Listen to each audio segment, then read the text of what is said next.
بسم اللہ الرحمن الرحیم فما لکم فی المنافقین فئتین واللہ ارکسهم بما کسبوا وتریدون ان تہدوا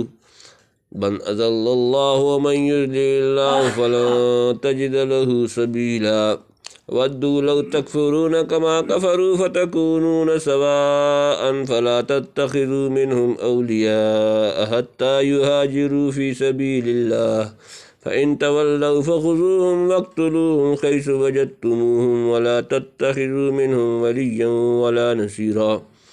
إلا الذين يصلون إلى قوم بينكم وبينهم ميثاق أو جاءوكم حسرت صدورهم أن يقاتلوكم أو يقاتلوا قومهم ولو شاء الله لسلطهم عليكم فلقاتلوكم فإن اعتزلوكم فلم يقاتلوكم وألقوا إليكم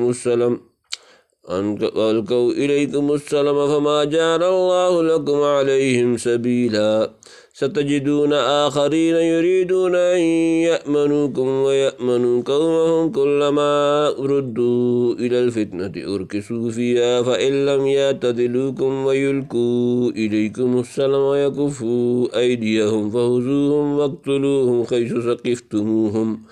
وأولئكم جعلنا لكم عليهم سلطانا مبينا فما لکم فی المنافقین فئتین واللہ ارکسهم بما کسبوا وتریدون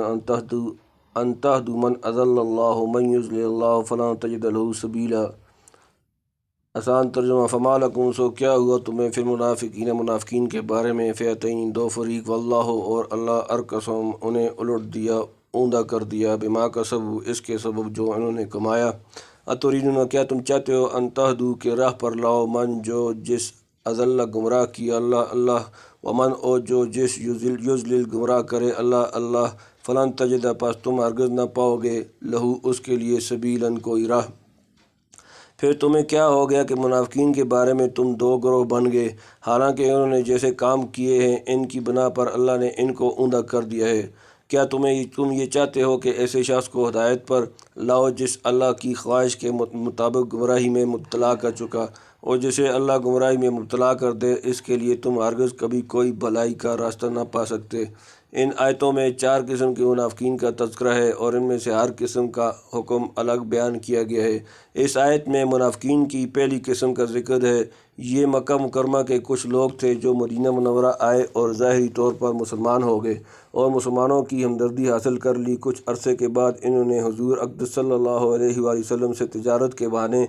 تجارت کے بہانے مکہ مکرمہ جانے کی اجازت لی اور واپس چلے گئے۔ ان کے بارے میں بعض مسلمانوں کی رائے یہ تھی کہ یہ سچے مسلمان تھے اور بعض انہیں منافق سمجھتے تھے، لیکن جب وہ مکہ مکرمہ جا کر واپس نہ لوٹے تو ان کا کفر ظاہر ہو گیا، کیونکہ اس وقت مکہ مکرمہ سے ہجرت کرنا ایمان کا لازمی حصہ تھا، اور جو شخص قدرت کے باوجود ہجرت نہ کرے اسے مسلمان قرار نہیں دیا جا سکتا تھا۔ لہذا اس آیت کا مطلب یہ ہے کہ اب جب کہ ان کا نفاق ظاہر ہو چکا ہے تو ان کے بارے میں کسی اختلاف رائے کی گنجائش باقی نہیں رہتی۔ وَدُّوا لَوْ تَكْفُرُونَ كَمَا كَفَرُوا فَتَكُونُونَ سَوَاءً فَلَا تَتَّخِذُوا مِنْهُمْ أَوْلِيَاءَ حَتَّى يُهَاجِرُوا فِي سَبِيلِ اللَّهِ فَإِنْ تَوَلَّوْا فَخُذُوهُمْ وَاقْتُلُوهُمْ حَيْثُ وَجَدتُّمُوهُمْ وَلَا تَتَّخِذُوا مِنْهُمْ وَلِيًّا وَلَا نَصِيرًا۔ وَدُّوا اور وہ چاہتے ہیں، لَوْ تَكْفُرُونَ کاش تم کافر ہو، کما جیسے کفروا وہ کافر ہوئے، فَتَكُونُونَ تو تم ہو جاؤ سواءً برابر، فَلَا تَتَّخِذُوا پس تم نہ بناؤ مِنْهُمْ ان سے اولیاء دوست، حتیٰ یہاں تک کہ یہاجروا وہ ہجرت کریں، فی میں سبیل اللہ کی راہ میں، فإن پھر اگر تم تولوا منہ موڑیں، فخذوہم تو ان کو پکڑو، واقتلوہم اور انہیں قتل کرو، حیث جہاں کہیں وجدتموہم تم انہیں پاؤ، ولا اور نہ تتخذوا بناؤ منہم ان سے ولیًا دوست، ولا اور نہ نصیرا مددگار۔ یہ لوگ چاہتے ہیں یہ ہیں کہ جس طرح انہوں نے کفر کو اپنا لیا ہے اسی طرح تم بھی کافر بن کر سب برابر ہو جاؤ۔ لہٰذا اے مسلمانوں تم ان میں سے کسی کو اس وقت تک دوست نہ بناؤ جب تک وہ اللہ کے راستے میں ہجرت نہ کر لے، چنانچہ اگر وہ ہجرت سے اعراض کریں تو ان کو پکڑو اور جہاں بھی انہیں پاؤ انہیں قتل کر دو، اور ان میں سے کسی کو اپنا دوست مت بناؤ نہ مددگار۔ إلا الذين يصلون إلى قوم بينكم وبينهم ميثاق أو جاءوكم خسرت صدورهم أن يقاتلوكم أو يقاتلوا قومهم ولو شاء الله لسلطهم عليكم فلقاتلوكم فإن اعتزلوكم فلم يقاتلوكم وألقوا إليكم السلام فما جعل الله لكم عليهم سبيلا اللہ مگر الذین جو لوگ یصلون مل گئے ہیں، تعلق رکھتے ہیں، الا طرف سے قوم بینکم تمہارے درمیان و بینہم اور ان کے درمیان میثاق عہد معاہدہ، او یا جاؤکم وہ تمہارے پاس آئیں، حسیرت تنگ ہو گئے، صدورہم ان کے سینے ان کے دل، ان کے یقاتلوکم وہ تم سے لڑیں، او یا یقاتلو لڑیں قومہم اپنی قوم سے، ولو اور اگر شاء اللہ چاہتا اللہ لسلطہم انہیں مسلط کر دیتا علیکم تم پر، فلقاتلوکم تو یہ تم سے ضرور لڑتے،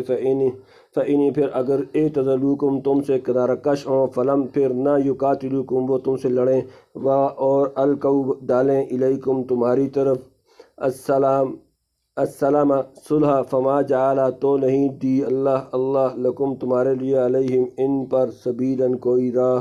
ہاں وہ لوگ اس حکم سے مستثنیٰ ہیں جو کسی ایسی قوم سے جا ملیں جن کے اور تمہارے درمیان کوئی صلح کا معاہدہ ہے، یا وہ لوگ جو تمہارے پاس اس طرح آئیں کہ ان کے دل تمہارے خلاف جنگ کرنے سے بھی بیزار ہوں اور اپنی قوم کے خلاف جنگ کرنے سے بھی، اور اگر اللہ چاہتا تو انہیں تم پر مسلط کر دیتا تو وہ تم سے ضرور جنگ کرتے، چنانچہ اگر وہ تم سے کنارہ کشی کرتے ہوئے تم سے جنگ نہ کریں اور تم کو امن کی پیشکش کر دیں تو اللہ نے تم کو ان کے خلاف کسی کارروائی کا کوئی حق نہیں دیا۔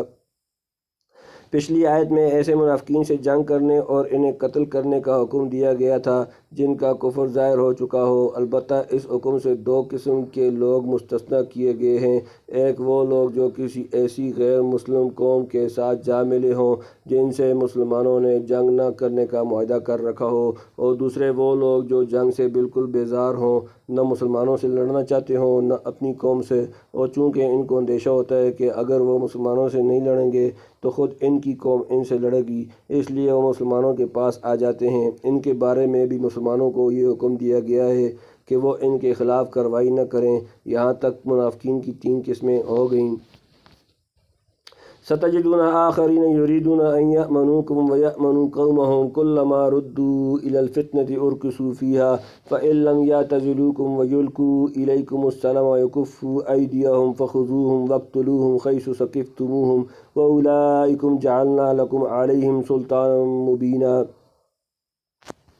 ستجدون اب تم پاؤ گے آخرین اور لوگ یریدون وہ چاہتے ہیں ان یأمنوکم کہ تم سے امن میں رہیں، اور یامنوا امن میں رہیں قومہم اپنی قوم، کلما جب کبھی ردو لوٹائے بلائے جاتے ہیں الی الفتنة فتنہ کی طرف، اور کسو پلٹ جاتے ہیں فیہا اس میں، فإن پس اگر لم یعتزلوکم تم سے کنارہ کشی نہ کریں، ویلقوا اور نہ ڈالیں وہ الیکم تمہاری طرف السلام صلح، ویکفوا اور روکیں ایدیہم اپنے ہاتھ، فخذوہم تو انہیں پکڑو، فاقتلوہم اور انہیں قتل کرو، حیث جہاں کہیں، ثقفتموہم تم انہیں پاؤ، واولئکم اور یہی لوگ جعلنا ہم نے دی لکم تمہارے لیے علیہم ان پر سلطانا سند حجت مبینہ کھلی۔ منافقین میں کچھ دوسرے لوگ تمہیں ایسے ملیں گے جو یہ چاہتے ہیں کہ وہ تم سے بھی محفوظ رہیں اور اپنی قوم سے بھی، مگر جب کبھی ان کو فتنے کی طرف واپس بلایا جائے وہ اس میں اوندے منہ جا گرتے ہیں۔ چنانچہ اگر یہ لوگ تم سے جنگ کرنے سے علیحدگی اختیار نہ کریں